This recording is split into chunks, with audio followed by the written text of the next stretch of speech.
لا إله إلا الله لا إله إلا الله لا إله نحمده ونصلي على رسوله الكريم أما بعد أعوذ بالله من الشيطان الرجيم بسم الله الرحمن الرحيم ولقد آتينا لقمان الحكمة أن اشكر لله ومن يشكر فإنما يشكر لنفسه ومن كفر فإن الله غني حميد وإذ قال لقمان لابنه وهو يعظه يا بني لا تشرك بالله إن الشرك لظلم عظيم صدق اللہ العظیم۔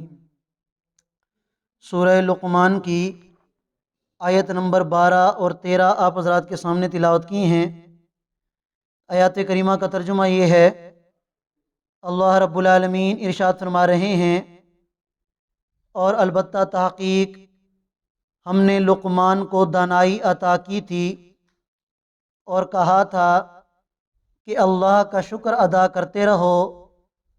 جو شخص اللہ کا شکر ادا کرتا ہے تو اس کا فائدہ اسے ہی ملتا ہے۔ ومن کفر، اور جو اللہ کی ناشکری کرتا ہے تو یقیناً اللہ رب العالمین بے نیاز اور بذات خود تعریف کے لائق ہیں۔ اور اس وقت کو یاد کرو جب کہ لقمان اپنے بیٹے کو نصیحت کر رہے تھے، اے میرے بیٹے، اللہ کے ساتھ کسی کو شریک مت کرنا، بے شک شرک یہ ظلم عظیم ہے۔ اس سے ما قبل سورہ لقمان کے تعارف میں یہ بات گزر چکی ہے کہ اس سورت کا نام سورہ لقمان اس وجہ سے رکھا گیا کہ اس مبارک سورت میں اللہ رب العالمین نے حضرت لقمان کا ذکر کیا ہے، اور یہ وہ آیت کریمہ ہے کہ جس سے حضرت لقمان کا ذکر شروع کیا جا رہا ہے، تو اسی وجہ سے اس سورت کا نام سورہ لقمان ہے۔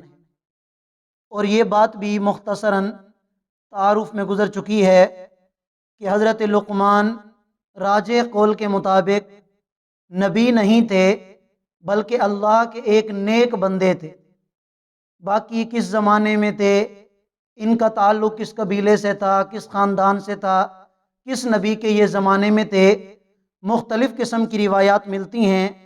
حضرت داؤد علیہ السلام کے زمانے میں، حضرت ہود علیہ السلام کے زمانے میں، بہرحال اللہ رب العالمین نے حضرت لقمان کا جو ذکر اور جو قیمتی نصیحتیں ان آیات میں ذکر کی ہیں، ان کا ان تفصیلات کے ساتھ کوئی تعلق نہیں ہے، کیونکہ قرآن میں اللہ رب العالمین نے حضرت لقمان سے متعلق جو باتیں ذکر کی ہیں، ہماری ذمہ داری یہ ہے کہ ان کو سمجھیں اور ان پر عمل کرنے کی کوشش کریں۔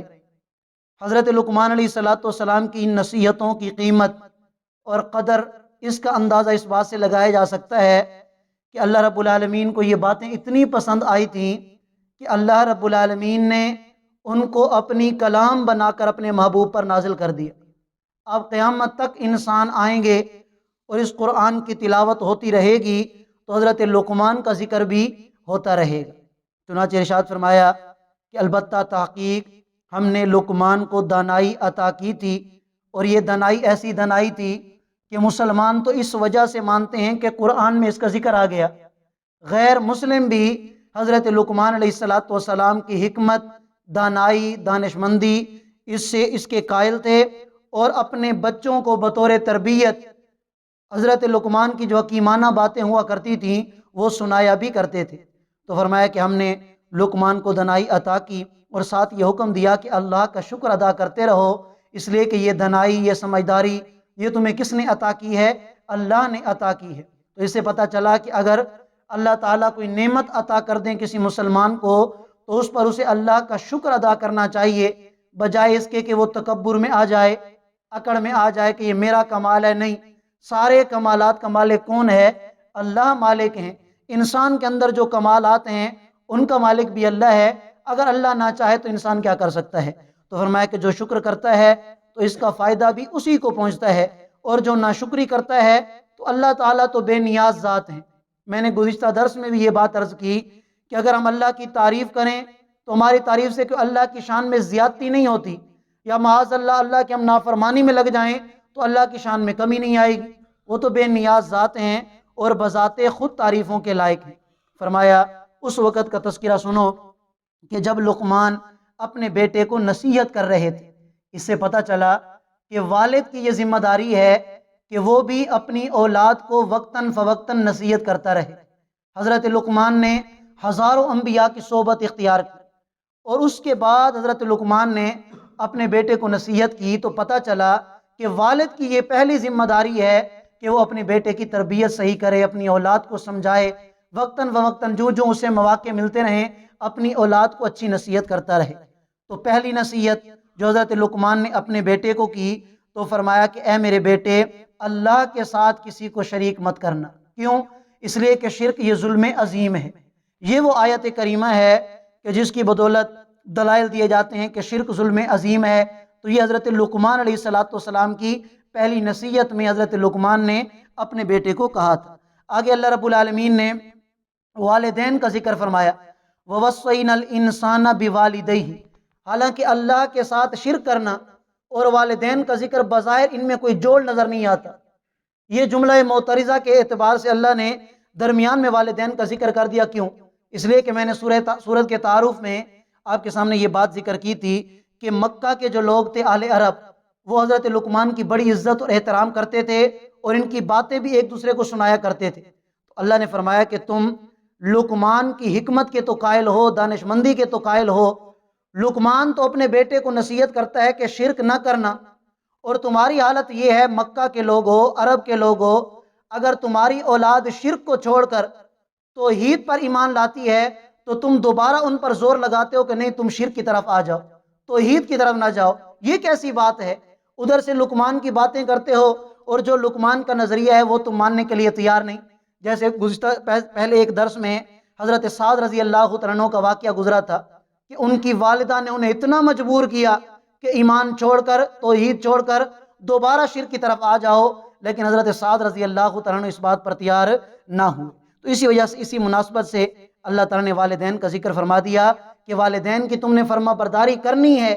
اللہ تمہیں تاکیدی حکم دیتے ہیں، لیکن اگر والدین تمہیں نافرمانی پر مجبور کریں اور پھر نافرمانیوں میں سب سے بڑی نافرمانی شرک پر مجبور کریں تو پھر تم نے اپنے والدین کی بات نہیں ماننی۔ فرمایا وَوَصَّيْنَا الْإِنسَانَ بِوَالِدَيْهِ، اور ہم نے انسان کو اپنے والدین کے بارے میں تاکیدی حکم دیا ہے۔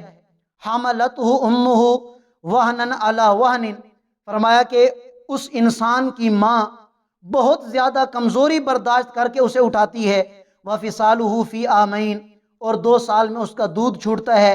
أَنِشْكُرْ لِي وَلِوَالِدَيْكَ، ہم نے انسان کو کیا تاکید کی کہ اللہ کا بھی شکر ادا کرو اور اپنے والدین کا بھی شکر ادا کرو۔ اللہ نے تمہیں وجود عطا کیا، ظاہری اسباب میں پالنے والے کون ہیں؟ تربیت کرنے والے یہ والدین ہیں۔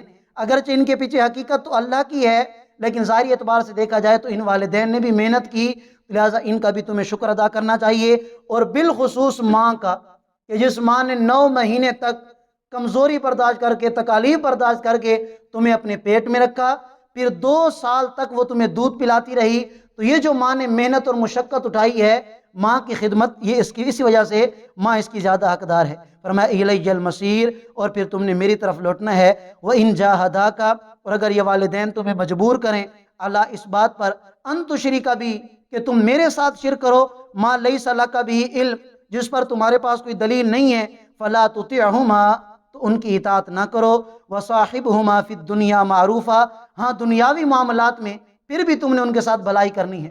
ان کو کہو اماں جان، ابا جان، یہ بات میں آپ کی نہیں مان سکتا، ہاں آپ کو مالی امداد کی ضرورت ہے، خدمت کی ضرورت ہے، میں خدمت کے لیے حاضر ہوں، مالی امداد کے لیے حاضر ہوں، لیکن اللہ کی نافرمانی میں آپ کے کہنے پر نہیں کر سکتا۔ بلکہ وَاتَّبِعْ سَبِيلَ مَنْ أَنَابَ إِلَيَّ، اللہ فرماتے ہیں کہ اس کے پیچھے چلو کہ جو اللہ کے ساتھ لو لگانے والا ہو، جن کا تعلق اللہ کے ساتھ مضبوط ہو، ان کی پیروی کرنی ہے۔ ثُمَّ إِلَيَّ مَرْجِعُكُمْ، پھر تم سب نے میرے پاس لوٹ کے آنا ہے۔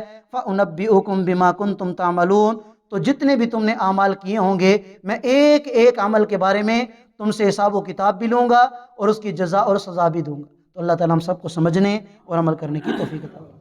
جزاکم اللہ۔